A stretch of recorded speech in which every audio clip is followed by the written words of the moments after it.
तो hi everyone, कैसे हैं आप सभी लोग। आई होप आप सब लोग बढ़िया होंगे और अच्छे से पढ़ रहे होंगे। जैसे कि आप सभी लोग जानते हैं, यहाँ पे मैं पार्ट 2 स्टार्ट करने वाली हूँ, जो कि हमने प्रीवियसली एंड किया था। ठीक है।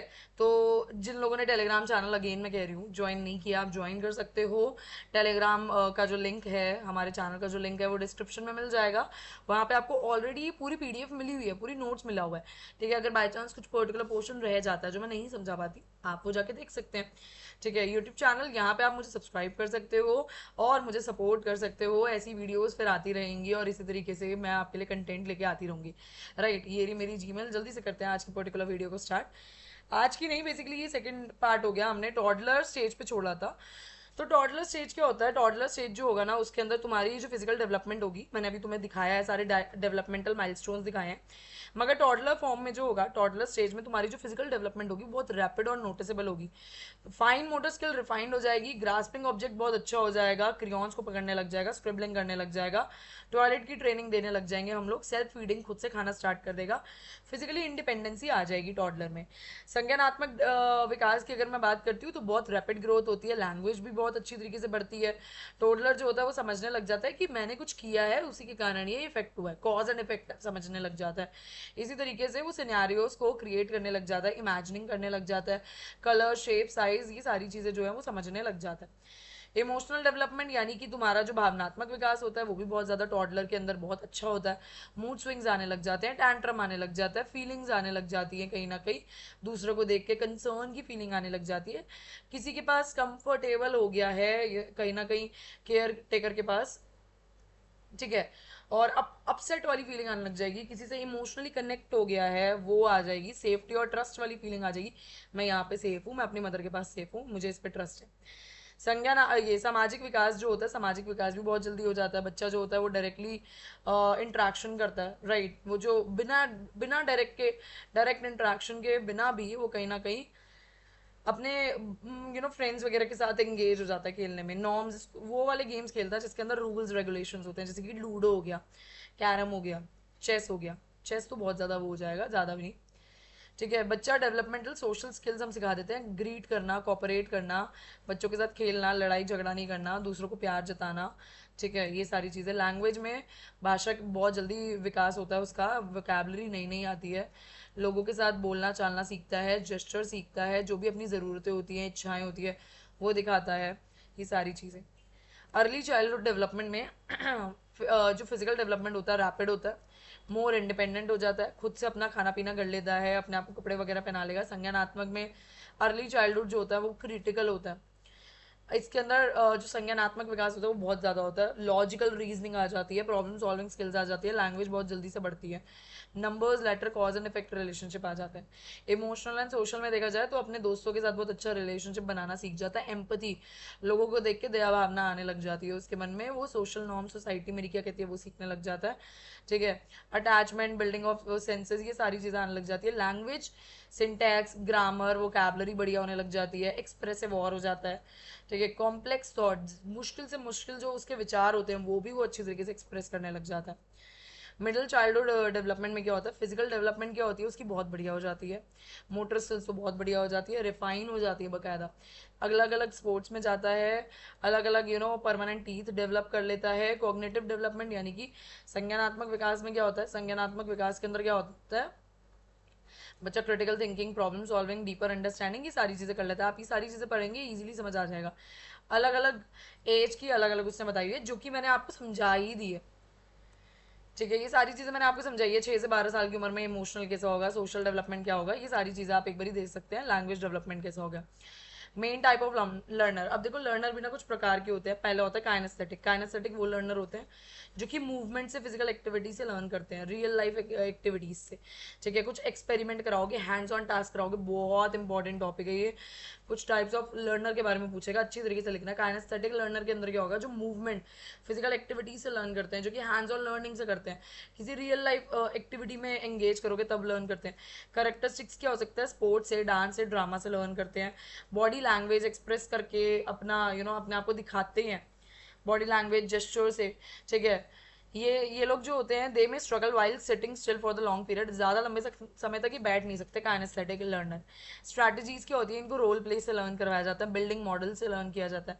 जैसे कि मुझे अगर लर्न करवाना है इनको मैरी कॉम के बारे में, तो मैं इनको मॉडल बना दूंगी, रोल रोल प्ले करेंगे ये मैरी कॉम का, तो ये सीखेंगे यहाँ से, काफ़ी नई नई चीज़ें सीखने को मिलेगा इनको। ठीक है। विजुअल लर्नर जो कि देख के लर्न करते हैं, देख के और उसे ऑब्जर्व करके, पिक्चर्स को, डायग्राम को, रिटर्न चार्ट्स को, ये सारी चीज़ें विजुअल एड से ही ज़्यादा अच्छी तरीके से लर्न करते हैं। इनका रिमेम्बरिंग पावर बहुत अच्छी होती है, रिमेंबर करते हैं इन्फॉर्मेशन को। रीडिंग करते हैं, इंजॉय करते हैं कि यार रीडिंग करने में मज़ा आता है, वीडियो देखने में मज़ा आता है। ये लर्निंग जो है वो यूट्यूब की वीडियो से या फिर वीडियो से करते हैं, फोटो से, डायग्राम से। गुड सेंस ऑफ डायरेक्शन होता है, विजुअल आर्ट्स जो बहुत अच्छी तरीके से इंजॉय करते हैं। स्ट्रैटेजी क्या रहती है, इनको चार्ट से, ग्राफ से, मैप से, इन सब चीज़ों से पढ़ाया जाता है। माइंड मैप इनको सिखाया जाता है। कलर कोडेड नोट्स होते हैं, अलग कलर्स से बने हुए नोट्स होते हैं, जिससे अट्रैक्टिव और बच्चा लर्न करने में ईजी रहे। ऑडिटरी जो कि लिसन करके इन्फॉर्मेशन को जल्दी जल्दी लर्न करते हैं, जो चीज़ सुन ली उनको हमेशा के लिए याद हो जाएगी। Verbal instruction, discussion, listening to others, इनकी बहुत लंबे समय तक याद रहता है। ये इंजॉय करते हैं डिस्कशन, लेक्चर और एक दूसरे की स्टोरी सुनना। ठीक है। ये रिमेंबर करते हैं बोले हुए पर्टिकुलर एक एक वर्ड, जो भी उन्होंने सुना है ना, वो हर एक वर्ड जो वो याद रखते हैं। ये साउंड से बहुत ज़्यादा सेंसिटिव होते हैं, ये बहुत जल्दी नॉइज से डिस्ट्रैक्ट हो जाते हैं। इनको किस तरीके से याद करवाते हैं हम, वर्बल इंस्ट्रक्शन से, डिस्कशन से, बार बार रिपीट करके, ऑडियो बुक से, पॉडकास्ट से, इन सब चीज़ों से, रिपीटिशन से, इन सब चीज़ों से जो है हम इनको लर्न कराते हैं। टेक्टाइल यानी कि टच से, मैनिपुलेशन से, टचिंग से उनको याद रहता है, वो हैंड से एक्सप्लोर करते हैं उसको, वर्ल्ड को अंडरस्टैंड करते हैं और एक्सप्लोर करते हैं। इनको ड्राइंग, बिल्डिंग और टूल्स वगैरह बहुत पसंद होते हैं। ये टच और मैनिपुलेशन से ज़्यादातर अपनी वर्ल्ड को या फिर अपने आसपास की इन्वायरमेंट को अंडरस्टैंड करते हैं। डूडल्स वगैरह बनाना इनको बहुत पसंद होता है, ड्राइंग्स वगैरह बनाना। इनको किस तरीके से हम लर्निंग करवाते हैं, हम इनको क्ले से, सैंड से, टेक्सचरल मटेरियल से, जो कि हम ऑटिज्म बच्चों को भी करवाते हैं। ठीक है। इनकॉर्पोरेट एक्टिविटीज़ यानी कि हम बिल्डिंग, ड्राइंग, क्राफ्टिंग, ये सारी चीज़ें स्टिकी नोट्स वगैरह से ही, टेक्टाइल एलिमेंट से इनको ज़्यादातर, टेक्सचुरल पेन से इनको पढ़ाते हैं।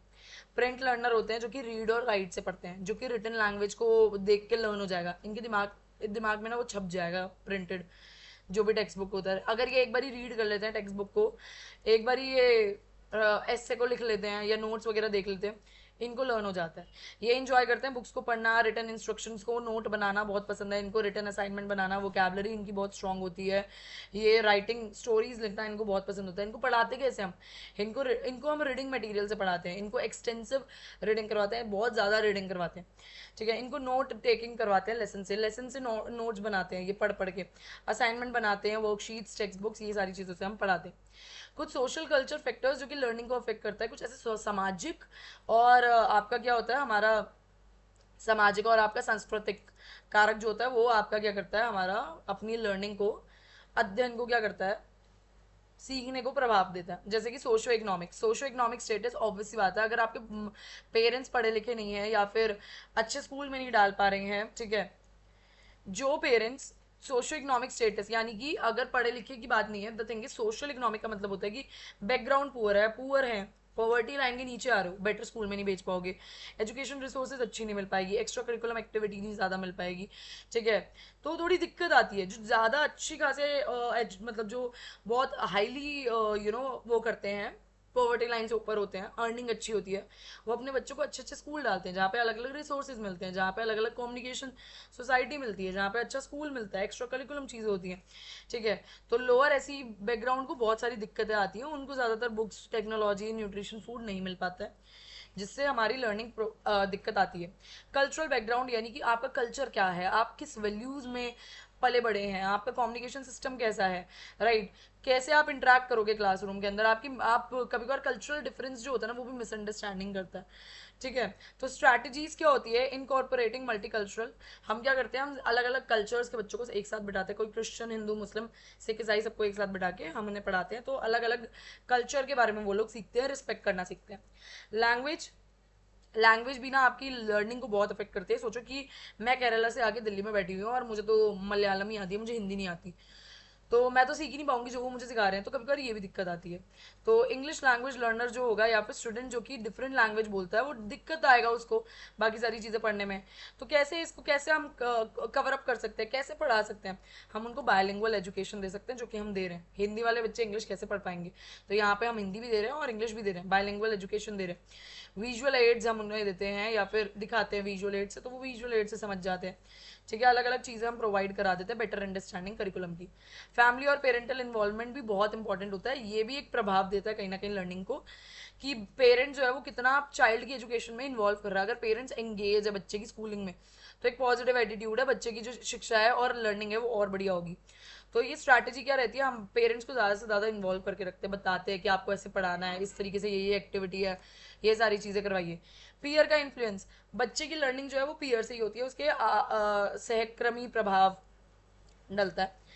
ठीक है, तो बेसिकली जो सहकर्मी होते हैं यानी कि उसके आसपास के दोस्त होते हैं उसी की एज के, वो भी बहुत ज़्यादा इंपॉर्टेंट डालते हैं। कोलैबोरेट लर्निंग में हेल्प करते हैं, यानी कि एक साथ मिलकर पढ़ाते हैं। सोशल डेवलपमेंट होता है, उससे बच्चा बोलना सीखता है, बोलना चालना। अगर वही नहीं हो पाएगा, नेगेटिव इंट्रैक्शन होगा, बुली होगा, डिसंगेजमेंट होगा, तो अध्ययन बच्चा पढ़ाई पर क्या कैसे ध्यान देगा? स्ट्रैटेजी क्या रहती है, हम पॉजिटिव क्लासरूम एनवायरनमेंट देते हैं बच्चे को, टीचिंग सोशल स्किल्स सिखाते हैं, किस तरीके से समाज में उठना बैठना है अपना, कैसे आपको दोस्तों के साथ अच्छा खासा रिलेशनशिप बनाना है। कम्युनिटी और सोशल नेटवर्क भी बहुत ज़्यादा कहीं ना कहीं प्रभाव डालते हैं। कम्युनिटी ही तो हमें वैल्यू एजुकेशन सिखाती है, हम वैल्यू एजुकेशन सीख रहे हैं कम्युनिटी के सामने दिखाने के लिए। ये एक्स्ट्रा करिकुलम एक्टिविटीज़ तो है, हम मेंटरशिप सीख रहे हैं, हम सेफ इन्वायरमेंट सीख रहे हैं, सारी चीज़ें। एजुकेशनल सिस्टम एंड पॉलिसी भी कहीं ना कहीं बच्चे के अध्ययन पे या फिर लर्निंग में ध्यान कहीं ना कहीं इफेक्ट देती है। ठीक है, यूनिट 4 पे आ गए, जल्दी जल्दी कवर अप करेंगे, सारा हो ही जाएगा I think so. Psychological processes and their implication children with the different disability. So पहले हम बात करेंगे इंटेलिजेंस की। What is intelligence? इंटेलिजेंस एक एबिलिटी है, एक क्षमता है एक व्यक्ति की अध्ययन करने की, समझने की, और उसी अध्ययन या फिर जो समझा हुआ नॉलेज है उसको अप्लाई करने में नई नई सिचुएशंस में, प्रॉब्लम उसी से ही सॉल्व करने की और उसी से ही रीजनिंग करने में की। ठीक है, सोचो कि कुछ मैंने चीज़ नहीं सीखी है, उसको सीखा है और मैंने उसे समझा है, अब मैं क्या कर रही हूँ, अब मैं अपनी नई सिचुएशन में, जब मुझे किसी ने क्लासरूम में जाके खड़ा कर दिया बच्चों को पढ़ाओ, तो जो चीज़ मैंने यहाँ पे सीखी है वही चीज़ मैं क्या करूँगी, अप्लाई करूँगी सॉल्व प्रॉब्लम सॉल्व करने में, रीजनिंग में, तो ये हेल्प आएगी। टाइप ऑफ इंटेलिजेंस होती है, अब ये इंटेलिजेंस जो होती है ना वो तुम्हारी गार्डनर कह रही हूँ, ये तुम्हारी गार्डनर की मल्टीपल इंटेलिजेंस से आई है, जो कि तुम्हारी कुछ 9 प्रकार की होती है। मैं तुम्हें अभी दिखाती हूँ। लॉजिकल मैथमेटिशियन इंटेलिजेंस, किसी किसी के अंदर ये इंटेलिजेंस होती है जो कि मैथ्स बहुत बढ़िया प्रोफिशिएंटली कर लेता है, मैथ्स के ऑपरेशन बहुत बढ़िया तरीके से करता है। किसी किसी की लिंग्विस्टिक इंटेलिजेंस होती है, जो लिख बोल बहुत अच्छी तरीके से लेता है, भाषा को बहुत अच्छी तरीके से भाषा को लर्न कर लेता है बहुत जल्दी तरीके से। ठीक है, तो यहाँ पे एक होती है verbal, body kinesthetic, musical, interpersonal, logical, intra, linguistic नहीं आई ना, लैंग्विस्टिक भी होती है, विजुअल, स्पेशल। स्पेशल इंटेलिजेंस का मतलब क्या होता है कि ability to recognize and the manipulate the pattern of the space. मुझे एक चीज़ दिखा दी है, कुछ पैटर्न्स दिखा दिए, मुझे वो याद रहेंगे अच्छे तरीके से। ये होती है अंडरस्टैंडिंग किसी भी ऑब्जेक्ट्स के बीच का रिलेशनशिप। ठीक है, म्यूजिकल, म्यूजिक पैटर्न याद रहेंगे, परफॉर्म करना, ऑपरेशन, कॉम्पोजिशन, ये सारी चीज़ें, ये भी इंटेलिजेंस किसी किसी व्यक्ति में होती है।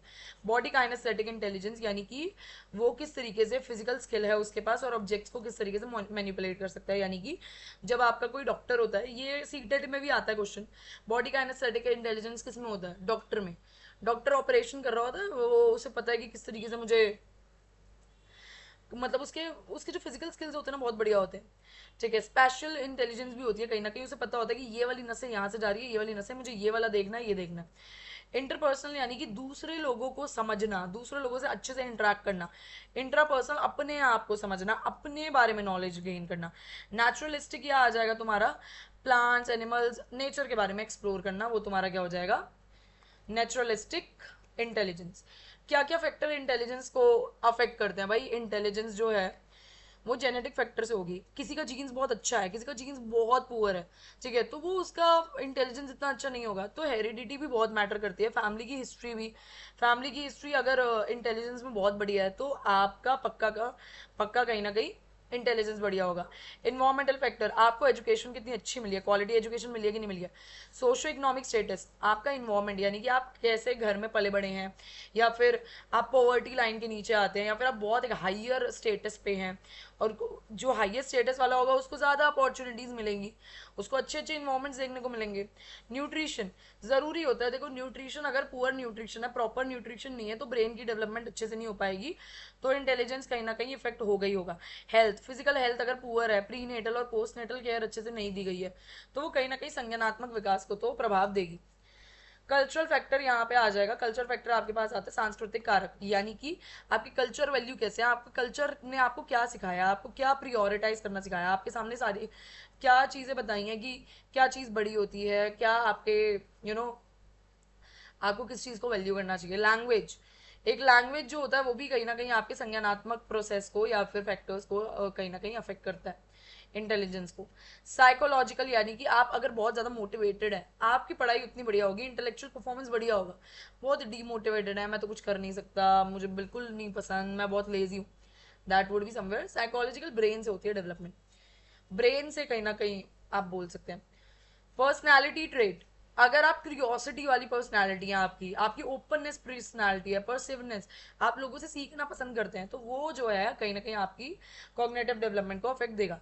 सोशल फैक्टर, आपके पीयर्स कैसे हैं, अगर वो अच्छे हैं, उनके साथ इंटरेक्शन अच्छा है, तो आप भी कहीं ना कहीं problem solving skill, cognition level कहीं ना कहीं इंप्रूव करेंगे। ठीक है, पेरेंट्स के साथ भी इन्वॉल्वमेंट वही चीज़ है। मोटिवेशन क्या है? मोटिवेशन होता है तुम्हारा किसी चीज़ के लिए बिल्कुल मोटिवेटेड रहना। एक गोल है और गोल ओरिएंटेड हूं मैं, तो उसके करेक्टरिस्टिक्स क्या होते हैं? Goal oriented. एक व्यक्ति अगर मोटिवेटेड है तो वो गोल ओरिएंटेड, उसे एक स्पेसिफिक गोल चाहिए, उसकी जरूरत जो है वो उसको पूरा करेगा करेगा। इंटेंसिटी, यानी कि कितना एफर्ट्स देने के लिए वो राजी है, मतलब इतना ज्यादा एफर्ट्स दे रहा है या फिर धीरे धीरे एफर्ट्स दे रहा है अपने गोल को अचीव करने के लिए। परसिस्टेंसी, कॉन्टिन्यूसली एफर्ट्स देता है। अगर एक बच्चा मोटिवेटेड होता है वो कॉन्टिन्यूसली एफर्ट करता है, उसे पता है कि मुझे जो है एक दिन ये करके रखना है, मुझे एक दिन सरकारी नौकरी चाहिए, तो वो क्या करेगा, वो जरूर उसके लिए कॉन्टिन्यूसली एफर्ट करेगा। डायरेक्शन, डायरेक्शन यानी कि जो मोटिवेशन होती है ना उसको पता होती है। अगर आप में मोटिवेशन है तो आपको पता है कि मुझे इधर उधर कहीं नहीं भटकना, मुझे किसी और दिशा में नहीं जाना, मुझे इसी दिशा में चलना और मेरा गोल आगे ही है। एक्टिवेशन, यानी कि आप जो डिसीजन लेते हैं ना, जो आप कहीं ना कहीं निर्णय लेते हैं, वो आपका व्यवहार ही कहीं ना कहीं शुरू करता है। ठीक है।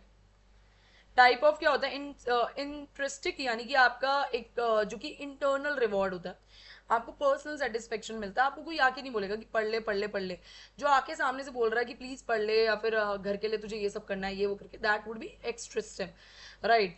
यानी कि एक्सटर्नल रिवॉर्ड्स दिए जा रहे हैं, वो एक्सट्रिंसिव मोटिवेशन है। इंट्रिंसिक क्या होती है? तुम्हारी जो कि इनर, कहीं ना कहीं मुझे खुद से लगता है, मुझे अपने आप को सेटिस्फाई करना है, मुझे इस चीज को करने में मजा आता है, that's why I am doing that.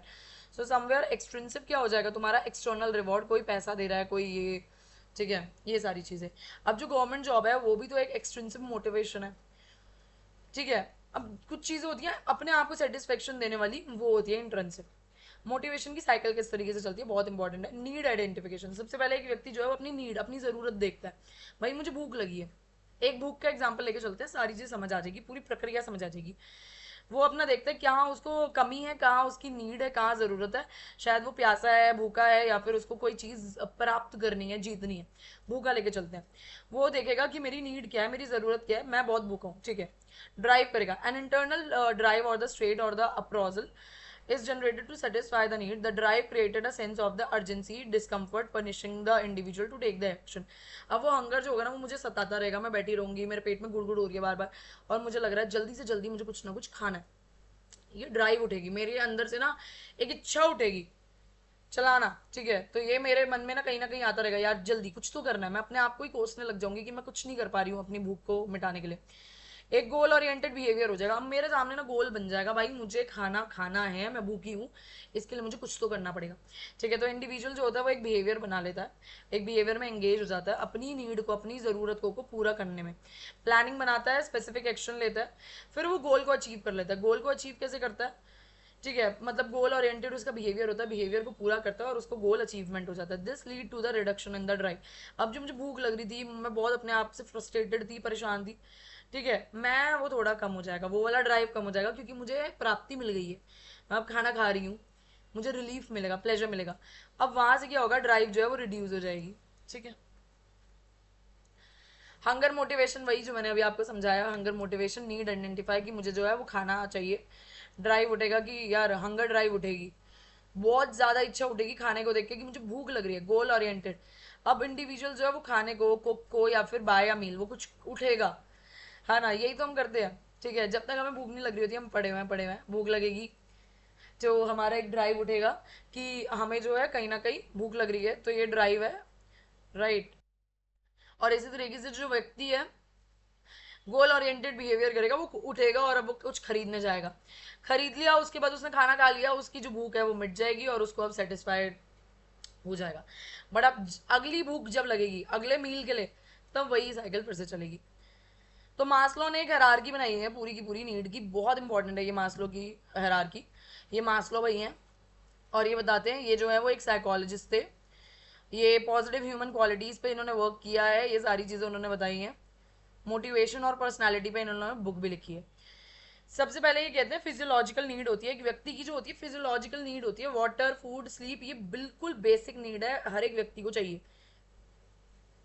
हर एक व्यक्ति को अगर पानी मिल रहा है, खाना मिल रहा है, स्लीप मिल रहा है, आप सोचिए आप कौन से लेवल पे हैं, अब आप देखना अपना। एक व्यक्ति को अगर खाना मिल रहा है, फूड मिल रहा है, स्लीप मिल रहा है, ठीक है, और कहीं ना कहीं ब्रीथिंग वगैरह मिल रही है, that would be the physiological need. अगर ये मिल रहा है दैट वुड बी, हम कहीं ना कहीं आगे बढ़ेंगे। सेफ्टी नीड, अब उसे क्या चाहिए, सिक्योरिटी ऑफ द रिसोर्सेज, उसको एम्प्लॉयमेंट चाहिए, ठीक है, उसको काम करना है, उसको फैमिली देखनी है, उसकी हेल्थ अच्छी होनी चाहिए। ये सेफ्टी नीड अगर आ गई है उसके पास, तो अब उसे चाहिए लव बिलोंगिंगनेस, कोई उसके साथ हो जो उसकी फ्रेंडशिप कहीं ना कहीं उसके साथ हो, कोई फ्रेंड हो, कोई लव हो या इंटीमेसी इफेक्शन हो, that would be the love और द बिलोंगिंग नीड, कि ये मुझे हर एक व्यक्ति को ये चाहिए होती है, कोई उससे प्यार से बात करे या फिर कोई उसकी चिंता करे, दैट वुड बी। फिर आती है, ये प्राप्त होने के बाद एक व्यक्ति ऊपर आता है, ठीक है, वो कहता है मुझे एस्टीम नीड चाहिए, मुझे एक इंडिपेंडेंसी चाहिए, मुझे एक सेल्फ रिस्पेक्ट चाहिए, मुझे कॉन्फिडेंस आना चाहिए, अचीवमेंट आना चाहिए।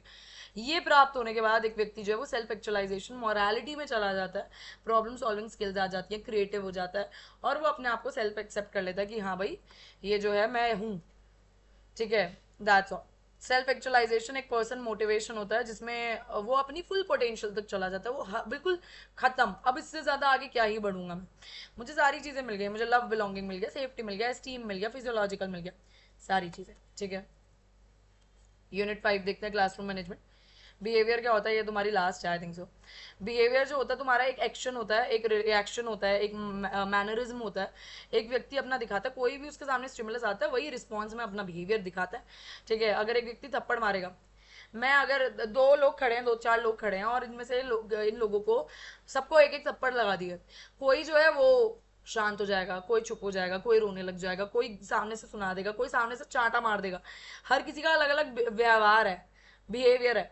Understanding different type of the behaviour including the skill behaviour और द प्रॉब्लम बिहेवियर। अब ये बिहेवियर जो होते हैं वो दो प्रकार के होते हैं तुम्हारे, एक होते हैं स्किल बिहेवियर और एक तुम्हारा होता है क्या, प्रॉब्लम बिहेवियर। प्रॉब्लम बिहेवियर पहले पढ़ लेते हैं, फिर स्किल समझा दूंगी मैं। प्रॉब्लम बिहेवियर रेफर करता है द एक्शन जो डिस्ट्रप्टिव, जो प्रॉब्लम दे रही है, डिस्ट्रप्टिव है, हार्मफुल है, सोशली एक्सेप्टेबल नहीं है, ऐसा बिहेवियर जो कि एक व्यक्ति की एबिलिटी को क्या कर रही है, इंटरफेयर कर रही है सोसाइटी के साथ, नेगेटिव कॉन्सिक्वेंस दे रही है। जैसे कि अग्रेसिव बिहेवियर, बहुत ज्यादा गुस्सा है, बहुत गंदी गंदी लैंग्वेज यूज कर रहा है, बिहेवियर बहुत गंदा है, फॉलो नहीं कर रहा है रूल किसी का भी, सेल्फ हार्म, अपने आप को मार रहा है, वो कहीं ना कहीं ड्रग्स वगैरह अल्कोहल ले रहा है, डिस्ट्रप्टिव बिहेवियर है, हार्मफुल। ये सारी चीजें जो होंगी वो प्रॉब्लम बिहेवियर के अंदर आएंगी। और स्किल्स बिहेवियर के अंदर क्या होती है, ऐसा बिहेवियर जो कि आपने लर्न कराया, उसे याद करवाया, प्रैक्टिस करवाया कि एक गोल वो प्राप्त कर सके, ठीक है। अब ये जो बिहेवियर होता है वो कंस्ट्रक्ट किया जाता है, यानी कि रटवाया जाता है या लर्न करवाया जाता है, डेवलप किया जाता है रिपीटेशन से, फीडबैक से, प्रैक्टिस से। आप एक ही चीज को बार बार करोगे, बार बार करोगे, मुझे सोचो कि किसी ने सिलाई करनी सिखाई है, ये एक स्किल बिहेवियर है, मैं उसे करती रहूंगी, रिपीट करूंगी, मुझे कोई फीडबैक देगा, यार तू ना ये ढंग से नहीं कर पा रही है, ये अच्छे से नहीं कर पा रही है, इसको थोड़ा और अच्छे से करना है, इसको ऐसे करना है, या फिर जो भी है, फीडबैक मिला, फिर से प्रैक्टिस कर रही हूँ, ये स्किल बिहेवियर इंप्रूव हो जाएगा। ये जो होता है वो लर्न होता है, किसी से सीखा जाता है, एजुकेशन लेके या प्रैक्टिस करके, पर्पसफुल, जैसे कि तुम लोग कर रहे हो, तुम लोग स्पेशल एजुकेटर बनने के लिए तुम ये स्किल बिहेवियर सीख रहे हो। अडेप्टिव होता है ये कहीं ना कहीं, ठीक है। Cognitive skill, problem solving, critical thinking, ये इसका एग्जांपल होता है। मोटर स्किल्स यानी कि म्यूजिकल इंस्ट्रूमेंट चलाना सीख लो, हैंड राइटिंग, अरिथमेटिक, सिलाई करना सीख ले। सोशल स्किल्स जो होता है, कम्युनिकेशन भी सिखाई जाती है, ये भी बिहेवियर होता है। टीम वर्क, एम्पैथी, अकेडमिक में रीडिंग, राइटिंग, मैथमेटिक्स जो है हम वो लोग सिखाते हैं, स्किल बिहेवियर है। क्या स्ट्रैटेजीज रहेगी एक बिहेवियर को मैनेज करने के लिए और बिहेवियर को डेवलप करने के लिए? स्किल बिहेवियर के लिए तो यही स्ट्रैटेजी है कि तुम ज़्यादा से ज़्यादा प्रैक्टिस और रिपीटेशन करो, उसी में तुम्हारी प्रोफिशिएंसी आएगी। पॉजिटिव री मिलेगा, रिवॉर्ड मिलेगा, तुम्हारा डिजायरेबल बिहेवियर बढ़ेगा। मॉडलिंग कर सकते हो तुम किसी को देख के उसको कॉपी करके कहीं ना कहीं अपना डिजायरेबल बिहेवियर डेमोन्स्ट्रेट कर सकते हो। इंस्ट्रक्शन और ट्रेनिंग से ये जो है कहीं ना कहीं बिहेवियर डेवलप हो सकता है। बट प्रॉब्लम बिहेवियर की अगर हम बात करें, प्रॉब्लम बिहेवियर को मैनेज कैसे करोगे? बिहेवियरल इंटरवेंशन लेके अलग अलग हम बिहेवियरल मॉडिफिकेशन प्लान बनाएंगे, फंक्शनल बिहेवियरल असेसमेंट करेंगे, जो कि अभी मैं आपको सिखाऊंगी, समझ लेना। काउंसलिंग थेरेपी, इन्वायरमेंटल मॉडिफिकेशन करेंगे, इन्वायरमेंट थोड़ा सा बदल देंगे जिसमें बच्चे को दिक्कत आ रही है। पेरेंट्स और टीचर का इन्वॉल्वमेंट करेंगे जिससे बच्चे का बिहेवियर थोड़ा कम हो सके। काउंसलिंग वगैरह करेंगे जिससे बच्चा जो है गुस्सा है या जो भी है उसको जो भी दिक्कत आ रही है उससे बिहेवियर उसका कम हो जाए। चोरी वाला बिहेवियर है बच्चे का, सोचो, तो उसको काउंसलिंग करवा दो, पेरेंट्स को इन्वॉल्व करो। पॉजिटिव री अब जो तुम्हारा री होता है ना, यहाँ पे प्रॉब्लम बिहेवियर को मैनेज करने का तरीका बताया हुआ है, तुम पॉजिटिव री दे सकते हो। बच्चे को रिवॉर्ड वगैरह पॉजिटिव आउटकम पे दोगे। अगर एक अच्छा बिहेवियर वो दिखा रहा है, वो चोरी नहीं कर रहा है, तो तुम उसे एक भी कुछ रिवॉर्ड दे दोगे, ठीक है, जिससे वो बिहेवियर जो है वो फिर से रिपीट होगा कि यार अब मैंने चोरी नहीं की, अब मैं फिर से चोरी नहीं करूंगा, तो मुझे फिर से कुछ ना कुछ मिलेगा। तो प्रेज वगैरह देना, स्टिकर दे देना बच्चे को उसका होमवर्क कंप्लीट होने पे, क्लासरूम में उसको स्टार दे देना या फिर एक्स्ट्रा प्ले टाइम देना। नेगेटिव री आप नेगेटिव री भी कर सकते हो। आप क्या करोगे, जो भी आपने कुछ अप्रेजल कुछ अच्छी चीज उसे दी थी, आप उससे वो ले सकते हो, वो रिमूव कर सकते हो, ठीक है। एग्जाम्पल के अंदर क्या क्या आ जाएगा, अलाउ करोगे चाइल्ड को टू स्किप द डिसलाइक चोर इफ दे फिनिश देयर। हाँ, अब आप क्या करोगे, नेगेटिव री है ये। जैसे कि बच्चे ने अगर अपना होमवर्क कंप्लीट कर लिया, तो आप बोलोगे जो चीज़ तुम्हें नहीं पसंद कोई बात नहीं, तुम स्किप कर दो। आप होमवर्क असाइनमेंट को रिड्यूस कर दोगे अगर एक बच्चा जो है अपने क्लास में अच्छा बिहेवियर शो करेगा तो। ये नेगेटिव री होता है, अच्छी चीज़ नहीं है ये जो हम कर रहे हैं, बट कहीं ना कहीं उसके बिहेवियर तो इम्प्रूव होगा ही, ये चीज़ देख के करते हैं। पनिशमेंट क्या होता है, एक प्रेजेंट करना है, एक ऐसे ऐसा अगर कोई कॉन्सिक्वेंस आता है अनडिजायरेबल बिहेवियर के बाद, एक बहुत बेकार कॉन्सिक्वेंस आ रहा है, तो नहीं, अगर हम एक अनडिजायरेबल बिहेवियर आ रहा है उस दौरान अगर हम पनिशमेंट इन्वॉल्व कर देते हैं, तो वो बिहेवियर जो है वो कम हो जाएगा, डिक्रीज हो जाएगा, फिर से नहीं होगा। जैसे आप टाइम आउट कर सकते हो बच्चों के लिए, एक्टिंग आउट, ठीक है, उसके लिए प्रिविलेज कम कर दोगे, स्क्रीन टाइम उसका कम कर दो, या फेवरेट टॉय के साथ नहीं खेलेगा। एक्सटेंशन कर सकते हो, यानी कि कुछ चीज़ ग्रेजुअली कम कर सकते हो, ठीक है। एक्सटेंशन यानी कि gradual reduction of the behaviour. देखो, एक्सटेंशन यानी कि बिहेवियर को धीरे धीरे कम करना, ठीक है। ओवर द टाइम वो क्या हो जाता है, वो बिल्कुल खत्म हो जाता है, रिवॉर्डेड कुछ नहीं होता। इग्नोरिंग अ चाइल्ड, हाँ, तो क्या हो गया, बच्चा टैंट्रम दिखा रहा है बहुत ज्यादा कुछ डिमांड के लिए, आप उसे इग्नोर करो, धीरे धीरे उसे पता चल जाएगा कि ये मम्मी तो इग्नोर ही करती है, ये मेरे के लिए बात नहीं मानती, सो वो एक्सटेंशन हो जाएगा बिहेवियर का। अटेंशन सीकिंग बिहेवियर के लिए कोई भी रिस्पॉन्स मत दो। शेपिंग, शेपिंग जो है वो मतलब यहाँ पे बताया हुआ है कि डिजायरेबल बिहेवियर के लिए री देना successively, that would B shaping. जैसे रिवॉर्ड करना बच्चे को हर एक एक स्टेप के लिए, कि वो अपने बेड पे प्रॉपरली जाए या फिर अपना बेड प्रॉपरली बनाए, इस तरीके से। मॉडलिंग यानी कि हम बच्चे को दिखा रहे हैं कि इस तरीके से करो, ऐसे कॉपी करो, देखो ऐसा बच्चा बनो। टीचर डेमोन्स्ट्रेट कर रही है पोलाइट बिहेवियर, अच्छा बिहेवियर टीचर दिखा रही है, तो बच्चा उसको क्या करेगा, बच्चा वही चीज़ सीखेगा। अगर पेरेंट्स जो है वो रिस्पेक्टफुल कम्युनिकेशन कर रहे हैं तो बच्चा वही करेगा। अगर पेरेंट्स ही घर में चिल्ला रहे हैं, एक दूसरे को मार रहे हैं, तो बच्चा वही चीज़ सीखता है बिहेवियर में। टोकन इकोनॉमी का मतलब क्या होता है, यहाँ पे बच्चे को एक अर्न टोकन दे सकते हैं डिजायरेबल बिहेवियर के लिए। अगर अच्छा बिहेवियर किया है तो आप उसको एक टोकन दे सकते हो। टोकन यानी कि स्टूडेंट ने एक टोकन अर्न किया अच्छे बिहेवियर के लिए, उसको प्राइज मिला है, एंड ऑफ द वीक एक स्टार मिल जाएगा, एक स्टिकर मिल जाएगा। कॉन्टीजेंट कॉन्ट्रैक्ट यानी कि आप एक कॉन्ट्रैक्ट, एक रिटर्न कॉन्ट्रैक्ट, ये इसमें काम नहीं करेगा, तो मुझे नहीं लगता इसमें कुछ ऐसा खास फर्क पड़ेगा। एक कॉन्ट्रैक्ट बनाना कि तुम्हारा अगर ये तुम्हारा बिहेवियर होगा तो तुम्हें ये मिलेगा अनदर पार्टी के साथ, वो थोड़ा हो जाएगा, आप एक बार पढ़ सकते हैं इसको। अब आता है एफबीए। एफबीए होता है फंक्शनल बिहेवियर असेसमेंट, यानी कि एफबीए इन्वॉल्व करता है कि हम आइडेंटिफाई करें कि प्रॉब्लम बिहेवियर के दौरान, मतलब ये क्या दिक्कत आई है प्रॉब्लम बिहेवियर में, प्रॉब्लम बिहेवियर से पहले क्या चीज हुई है। तो ये सारी चीजें जानना कि हो क्या रहा है, ये एक असेसमेंट है जो कि आप एक प्रॉब्लम बिहेवियर को कम करने के लिए इस्तेमाल कर सकते हो। इंटरवेंशन प्लान बना सकते हो, ऑब्जर्वेशन करना, बच्चे का इंटरव्यू लेना, बच्चे को भी जब भी ऐसा बिहेवियर दिखा रहा है, अटेंशन सीख करने के लिए कर रहा है या फिर कोई चीज़ उसे नहीं करनी वो उससे भागने के लिए कर रहा है, ये सारी चीज़ें। सेल्फ मॉनिटरिंग आप उसे सिखा सकते हो कि आप खुद को भी सेल्फ मॉनिटर करो, सेल्फ अवेयर हो जाओ, ऐसे बिहेवियर नहीं करना, आपको ऐसे नहीं करना। स्टूडेंट को बोलो कि ये चेकलिस्ट मैं आपको दे रही हूँ, ये एक ऐसा है जिसके अंदर टिक टिक टिक टिक लगाना है, जो चीज़ आपने पूरे हफ्ते की है और अगर आपने बिहेवियर नहीं दिखाया तो आप इसे टिक करोगे। हाँ, इस तरीके से। या बच्चे को बोलो कि एक डायरी मेंटेन करे।